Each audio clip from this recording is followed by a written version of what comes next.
जय टेकरी सरकार। Hello dear student, आप सभी का स्वागत है हमारे प्यारे से चैनल चैंपियन एकेडमी मैथ्स में।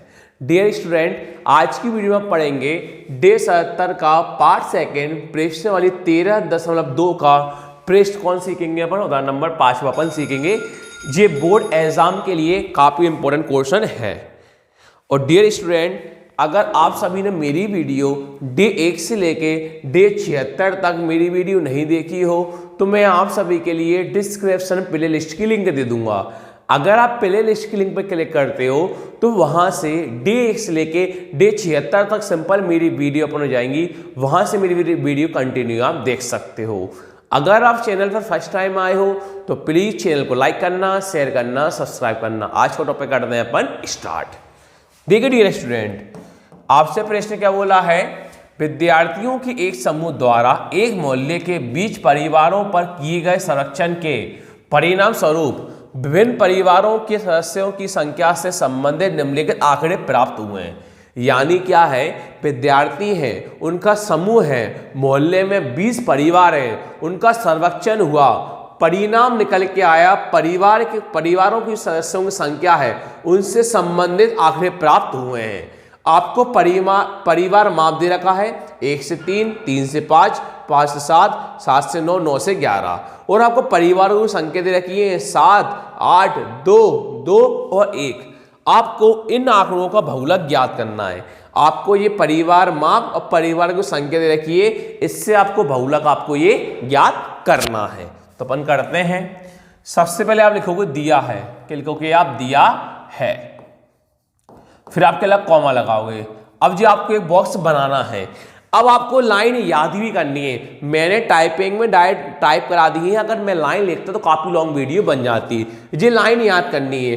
आपको बताऊंगा लाइन याद क्यों करनी है, 1 मिनट आप वेट करना, पर आगे थोड़ा सा आप चलिए। आप यहां लिखोगे कि हम जानते हैं कि, आपके लिखोगे यहां हम जानते हैं कि, आप कौन ज्ञात कर रहा है, बहुलक ज्ञात कर रहे हो। कौन ज्ञात कर रहे हो, बहुलक ज्ञात कर रहे हो। तो चूंकि बहुलक बराबर, अब बहुलक ज्ञात कर रहे हो तो आपको बहुलक का सूत्र पता है, क्या होता है, L + F1 - F0 वटे में 2F1 - F0 - F2 इंटू में क्या होता है, H होता है। अब मुझे एक बार बताओ, आपको बहुलक का सूत्र याद होगा तो ही आप बहुलक के मान रख पाओगे। 1 सेकेंड बस, -F0। अब आपको क्या है, बहुलक का सूत्र जो याद होगा, जब आप बहुलक का सूत्र याद होगा तो ही आप आगे प्रश्न कर पाओगे। अब मुझे एक बात बताओ, आपको L का मान, F1 का मान, F0 का मान, F2 का, H का मान पता है कि आपको नहीं पता? ना आपको L का मान पता, ना F1 का मान पता, ना F0 का मान पता, ना F2 का मान पता, ना H का मान पता। तो सबसे पहले हमें L का मान, F1 का मान, F0 का मान, F2 का, H का मान निकालना पड़ेगा। जब आपके मान आएंगे जब ही सूत्र में आप रख पाओगे। तो इसलिए हमें सबसे पहले लाइन याद करनी है कि F1 किसको बोलते हैं, F0 किसको बोलते हैं, L किसको बोलते हैं, H किसको बोलते हैं। अब ध्यान से समझना लाइन कैसे अपन को ये याद करनी है। अब देखिए, आपसे पहले आप यहां देखोगे, यहां अधिकतम वर्ग बारंबारता क्या है। देखिए 7, 8, 2, 2 और 1 में देखो सबसे बड़ी संख्या कौन दिखाई दे रही है, 7, 8, 2, 2 और 1 में सबसे बड़ी संख्या कौन दिखाई दे रही है, आपको 8 दिखाई दे रही है। सबसे बड़ी संख्या कौन दिखाई दे रही है, 8। तो अब लिख सकते हो यहां अधिकतम वर्ग बारंबारता 8 है। कितना है, 8 है। इस तथा इस बारंबारता का संगत वर्ग, जो सबसे बड़ी संख्या होती है इसके ऊपर वाले को कहा जाता है संगत वर्ग। तो अब लिख सकते हो तथा इस बारंबारता का संगत वर्ग 3 से 5 है। कितना है, 3 से 5 है। आगे अब आप लिखोगे बहुलक वर्ग। तो बहुलक वर्ग जो संगत वर्ग होता है उसी को कहा जाता है बहुलक वर्ग। जो संगत वर्ग होता है उसी को कहा जाता है बहुलक वर्ग। तो कौन है, 3 से 5 है। कौन है, 3 से 5 है। तो बहुलक वर्ग कौन हो जाएगा, 3 से लेके 5 हो जाएगा। अब बहुलक वर्ग की निम्न सीमा L का मान पता करना है। बहुलक वर्ग की निम्न सीमा L का मान पता करना है। तो L का मान कैसे पता करते हैं, जो भी बहुलक वर्ग होता है ना, बहुलक वर्ग के आगे मान देखा जाता है। तो बहुलक वर्ग कौन था, 3 से 5 था। बहुलक वर्ग कौन था, 3 से 5 था। तो 3 और 5 में पहले 3 आता है कि 5 आता है, सर पहले 3 आता है। तो l का मान कौन हो जाएगा 3 हो जाएगा।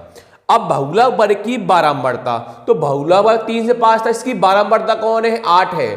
बहुलक वर्ग की बारंबारता, तो बहुलक वर्ग 3 से 5 था, तो बहुलक वर्ग के नीचे वाली बारंबारता कौन है 8 है, तो f1 का मान कौन हो जाएगा 8 हो जाएगा। वर्ग माप h, तो वर्ग माप h कैसे निकालते हैं, जो भी बहुलक वर्ग होता है, जो भी बहुलक वर्ग होता है उसमें अंतर देखा जाता है। तो बहुलक वर्ग कौन था 3 से 5 था, तो पिछले वाले में से अगला आप माइनस कर दो, तो 5 में से आप 3 को माइनस कर दो, आपका बहुलक आपका h का मान आ जाएगा। तो 5 माइनस 3 कौन होता है 2, h का मान कौन आ जाएगा 2।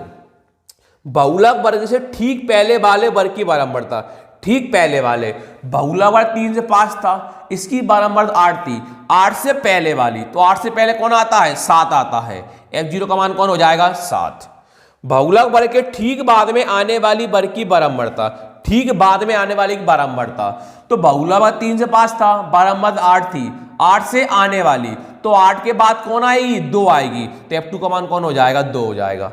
एक बार मान आप समझ लो, देखो 7 8 2 2 1 में सबसे बड़ी संख्या कौन दिखाई दे रही है 8 दिखाई दे रही है, तो अधिकतम वर्ग बारंबारता कौन हो जाएगी 8 हो जाएगी।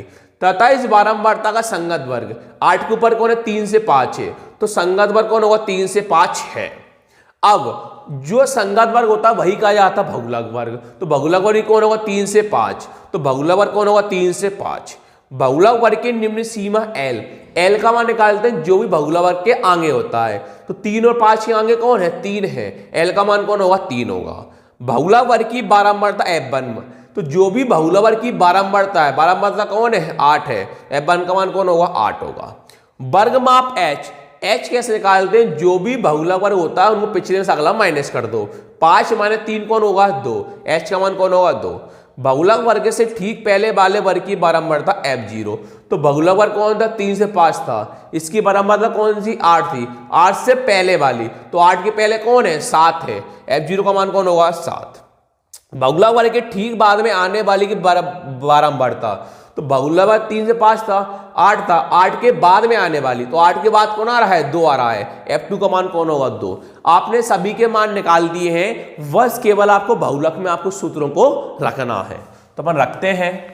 देखिए बराबर मान रखते हैं, बस केवल अपना आंसर आ जाएगा। बराबर l, आपके पास l का मान कौन है 3 है, l किए गए 3 प्लस का प्लस, f1 और f0 का मान याद रखना। आप देखो f1 का मान कौन है 8 है, f1 का मान कौन है 8 है, f0 का मान कौन है 7, याद रखना f1 का मान 8, f0 का मान 7। तो f1 की जगह आप 8 लिख दो, माइनस का माइनस, f0 का मान 7 था, f0 की जगह आप 7 लिख दो। 2 का आपके पास कौन है 2, कुछ ना क्या मान थे इंटू, f1 का मान कौन था 8 लिख दोगे, माइनस f0 का मान कौन था 7 लिख दोगे आप, माइनस का माइनस, f2, तो आपके पास f2 का मान कौन है 2 है, तो आप f2 के कौन लिख दोगे 2 लिख दोगे, इंटू का इंटू। h, आपके पास h का मान कौन है 2 है, तो आप h के कौन लिख दोगे 2 लिख दोगे। आगे बढ़िए 3 प्लस 8 माइनस 7, 8 में 7 को उठाएंगे कितना बचेगा 1 बचेगा। पहले इंटू होता है माइनस होता है, पहले कौन होता है इंटू होता है, तो पहले अपन इंटू करते हैं, 2 का इंटू 8 में करते हैं, 2 इंटू 8 कौन होता है 16। ये माइनस माइनस क्या होता है प्लस, चिन्ह किसका आता है माइनस का, 7 और 2 कितने हो जाते हैं 9, इंटू में कौन चल रहा है हमारे पास 2, पहले कोष्ठक खुलेगा, 3 का 3 प्लस का प्लस, ऊपर कौन है 1 है। अब 16 में 9 को माइनस करना है, 16 माइनस 9 कितना होता है 7, और इंटू में कौन चल रहा है हमारे पास 2 चल रहा है। अब पहले क्या होगा इंटू होगा, 3 का कौन है 3 प्लस का प्लस, 1 का इंटू 2 में करेंगे, 1 इंटू 2 कितना होता है 2, बटे में कौन चल रहा है 7 चल रहा है। ये संख्या कैसे में भिन्न में बटे में है, ये संख्या भिन्न बटे में है क्या नहीं है, तो आपको भिन्न में संख्या बनाने के लिए आपको समझाने के लिए मुझे मैं कितना लिख दूंगा नीचे 1 लिख दूंगा, आप उन लोगों को 1 लिखना नहीं है, जिससे हम आसानी से एलसीएम हम ले सकते हैं, दिक्कत नहीं है हमें एलसीएम करने में। फिर मैंने आपको ट्रिक सिखाई थी एलसीएम की, अगर बीच में प्लस हो या माइनस हो, अगर प्लस हो या फिर माइनस हो तो हम कितनी बार इंटू करते हैं 3 बार इंटू करते हैं, कितनी बार इंटू करते हैं 3 बार। कैसे करते हैं ध्यान से देखना, पहले अपन इंटू करते हैं नीचे का इंटू पहले हम नीचे करते हैं, 1 का इंटू 7 में करेंगे, 1 इंटू 7 कौन होता है 7। अब ऊपर का इंटू नीचे करते हैं, 3 का इंटू 7 में करेंगे, 3 इंटू 7 कौन होता है? 21 होता है। बीच में कौन है? प्लस है। अब नीचे का इंटू ऊपर करेंगे, 1 का इंटू 2 में करेंगे, 1 इंटू 2 कौन होता है? 2 होता है। अब 21 प्लस 2 कितना होगा? 23 होगा। और बटे में कौन चल रहा है? 7 चल रहा है। 7 का भाग देंगे हम 23 में, देते हैं 7 तिया 21, 7 तिया 21, 3 माइनस से कितना होता है? 2 होता है। संख्या हमारे पास क्या होगा? ये खत्म। कौन लगाओगे? 0। यहां कौन लगाओगे? दशमलव। अब 7 के बारे में 20 से कम कौन आता है? 14। कितनी बार में आएगा? 2 बार में। 20 माइनस 14 कितने होते हैं? 6। दोबारा संख्या क्या है? खत्म। क्या लगाओगे? 0। पॉइंट केवल एक ही बार लगा जाता है। अब 7 के बारे में 60 से कम कौन आता है? 7 अट्टे 56, 7 अट्टे 56। तो 60 माइनस 56 कितना बचेगा? 4। दोबारा क्या लगाओगे? 0। तो 7 पंजे 35, 7 पंजे 35। तो 40 में 35 कितना होता है? 5। तो मैंने आपको ये सिखाया था माध्य बहुलक माध्य का हमेशा आपको पॉइंट के बाद 3 संख्या तक भाग करना है। माध्य बहुलक माध्य का मैंने आपको ये सिखाया था, आपको हमेशा पॉइंट का 3 संख्या तक भाग करना है। तो आपने पॉइंट के बाद 3 संख्या तक आपने भाग कर लिए। दूसरी चीज मैंने आपको सिखाई थी, अगर अपना शेषफल 0 आता, अगर अपना शेषफल 0 आता तो अपना आंसर होता 3.285 होता। फिर एक चीज लास्ट चीज मैंने आपको सिखाई थी, अगर शेषफल 0 के अलावा कुछ भी आ जाए, 1 2 3 कुछ भी आ जाए, शेषफल 0 के अलावा कुछ भी आ जाता है तो हम करते क्या है? पॉइंट के बाद दूसरी संख्या में एक संख्या जोड़ देते हैं। तो ये 8 में एक संख्या जोड़ देते तो 8 के कौन बन जाता? 9 बन जाता। पीछे वाला 5 को हटा देते तो हमारा आंसर 3.29 कहलाता। एक बार और समझो, मैंने आपको सिखाया था हमेशा पॉइंट के 3 संख्या तक भाग करना है। तो पॉइंट के 3 संख्या तक अपन भाग कर चुके। दूसरी चीज मैंने सिखाई थी, अगर शेषफल 0 बचता तो आपका आंसर 3.285 होता। और तीसरी चीज मैंने सिखाई थी, शेषफल 0 के अलावा कुछ ही बचे, 1 2 3 कुछ ही बचे, तो पॉइंट के बाद दूसरी संख्या में एक संख्या हम जोड़ देते हैं। तो हमारे आंसर में हमने पॉइंट के बाद 3 संख्या तक भाग करा, हमारा शेषफल 0 आया क्या? नहीं आया।